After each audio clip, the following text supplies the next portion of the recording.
Hello guys, ഇന്ന് ഞാനൊരു കുഞ്ഞി കഥ പറഞ്ഞു തുടങ്ങാം കേട്ടോ. എൻ്റെ ചെറുപ്പകാലം, അതായത് എനിക്ക് 5 വയസ്സുള്ളപ്പോഴാണ് എൻ്റെ അനിയത്തി ജനിക്കുന്നത്. ആ സമയത്ത് അച്ഛൻ കുശാൽ നഗറിലായിരുന്നു നിന്ന് ജോലി ചെയ്തത്. അങ്ങനെ ഞങ്ങൾ അവിടെ താമസമാക്കി. അവിടെ നിന്നാണ് അനിയത്തി ജനിക്കുന്നത് കേട്ടോ. ആ സമയത്തൊക്കെ ഒരുപാട് തവണ ഗോൾഡൻ ടെമ്പിൾ വിസിറ്റ് ചെയ്തിട്ടുണ്ടത്രേ. എൻ്റെ ഓർമ്മയിൽ അതില്ല. അവിടെ നിന്ന് തിരിച്ച് അച്ഛൻ്റെ കണ്ണൂരുള്ള വീട്ടിൽ വന്നതിന് ശേഷം ഒരിക്കൽ പോലും അവിടെ പോയിട്ടില്ല. അപ്പോൾ ഞങ്ങൾ വിചാരിച്ചു ഈ യാത്ര അങ്ങോട്ടേക്കാവാമെന്ന്. ഒരു ഓർമ്മ പുതുക്കൽ. വേറെ ആരുമില്ല കേട്ടോ, ഞാനും ഏട്ടനും ഞങ്ങളൊരു കസിൻ ചിന്നുവും കൂടിയിട്ടാണ് പോകുന്നത്. ഇതിപ്പം കുശാൽ നഗറിൽ നിന്നും കുറച്ചുള്ളിലോട്ട് മാറി ബയൽക്കുപ്പ എന്ന് പറഞ്ഞ സ്ഥലത്തേക്കാണ് കേട്ടോ നമ്മുടെ ഈ യാത്ര. ചൈനക്കാർ ടിബറ്റ് കീഴടക്കിയതിനു ശേഷം അഭയാർത്ഥികളെ കുശാൽ നഗറിനടുത്തുള്ള ഈ ബയൽക്കുപ്പയിൽ പാർപ്പിച്ചു. 1972 ഇവിടെ ബുദ്ധവിഹാരം പുനഃസ്ഥാപിക്കപ്പെടുന്നു. സുവർണ ക്ഷേത്രം എന്നറിയപ്പെടുന്ന നംട്രോളിംഗ് മൊനാസ്ട്രി ഇന്ത്യയിലെ ഏറ്റവും വലിയ ടിബറ്റൻ വാസസ്ഥലങ്ങളിൽ ഒന്നാണ്. പോകുന്ന വഴിനീളെ പല പല നിറത്തിലുള്ള കവാടങ്ങൾ കാണാൻ കഴിയും. ഗോൾഡൻ ടെമ്പിളിൻ്റെ പ്രധാന കവാടം ബുദ്ധമതത്തിൻ്റെ പ്രതീകങ്ങളെ ചിത്രീകരിക്കുന്ന ചക്രമുള്ള ആകർഷകമായ 4 നിര ഗോപുരമാണ്. 1995 തുടങ്ങിയ ഗോൾഡൻ ടെമ്പിളിൻ്റെ പണി പൂർത്തിയാക്കി 1999 ഭക്തർക്കായി തുറന്നു നൽകുന്നത്. സുവർണക്ഷേത്രം മതപരമായ പ്രാധാന്യമുള്ള ഒരു വസ്തു മാത്രമല്ല, വാസ്തുവിദ്യയുടെയും അതിശയകരമായ നിർമ്മാണത്തിൻ്റെയും ഒരു പ്രതിഭാസം കൂടിയാണ്.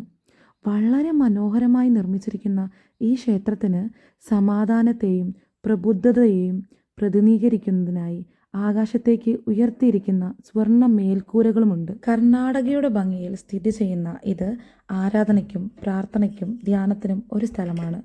ടിബറ്റൻ പ്രബുദ്ധമായ ബുദ്ധമതത്തിൻ്റെ ഹൃദയത്തിലേക്ക് എത്തിച്ചേരാനുള്ള അവിശ്വസനീയമായ മാർഗമാണ് നംട്രോളിംഗ് മൊനാസ്ട്രി അഥവാ സുവർണക്ഷേത്രം. സുവർണക്ഷേത്രത്തിനുള്ളിലെ പല പ്രതിമകളും സങ്കീർണമായ കൊത്തുപണികളും ചിത്രങ്ങളുമാണെന്ന് തീർത്ഥാടകരിൽ വളരെ കുറച്ചു പേർക്ക് മാത്രമേ അറിയൂ. അവ ചില നല്ല ബുദ്ധമത കഥകളെയും മതപരമായി വളരെ പ്രധാനപ്പെട്ടതായി കണക്കാക്കപ്പെടുന്ന ചില ദേവന്മാരെയും ദേവതകളെയും ചിത്രീകരിക്കുന്നു.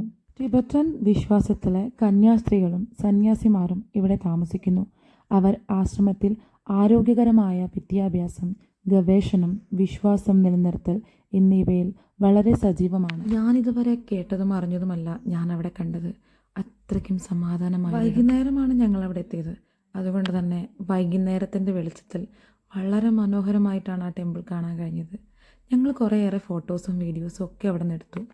ഇത് പകർത്തി ഓരോ വീഡിയോ ചെയ്യുമ്പോഴും എൻ്റെ മനസ്സിൽ അന്നത്തെ ആ സമാധാനം ഫീൽ ചെയ്യുന്നുണ്ട്.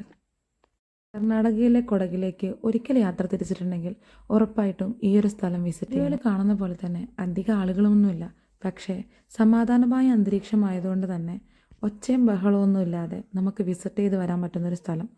അവിടെ തന്നെ ഒരു ഷോപ്പിംഗ് ഒക്കെ ചെയ്യാനുള്ള വകുപ്പുണ്ട്. ആ ആശ്രമത്തിൽ തന്നെ പഠിക്കുന്ന വിദ്യാർത്ഥികളാണ് കേട്ടോ അവിടുത്തെ ഓരോ കടകളിലും ഇരിക്കുന്നത്. ഞാൻ അവരോട് സംസാരിച്ചു. കമ്മ്യൂണിക്കേറ്റ് ചെയ്യാൻ വളരെ എളുപ്പമാണ് കേട്ടോ. അങ്ങനെ അവിടെ നിന്ന് കുറച്ച് സാധനങ്ങളും വാങ്ങി ഭക്ഷണവും കഴിച്ച് ഞങ്ങൾ അവിടെ നിന്ന് ഇറങ്ങി.